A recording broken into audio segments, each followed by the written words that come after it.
Инвестицијскиот фронт кој што го најави овој менеджмент уште на почетокот кога беше избран и именуван од страна на владата, како што можете да приметите, цела јавност од ден на ден се соголемува со појак интензитет.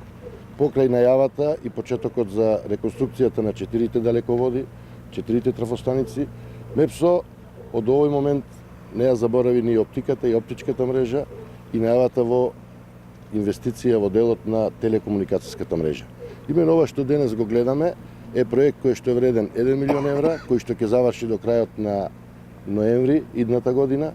каде што се поврзува оптичката, каде што инвестираме во оптичкиот дел, во оптичката мрежа, но одавде од Струмица сакам да го најавам новиот инвестицијски објект кој што и инвестиција која што ќе е вредна од 5 милиони евра, која што ќе инвестираме во делот на телекомуникациите и кој што во следниве 10 дена сметам дека ќе биде објавена таа тендерска документација.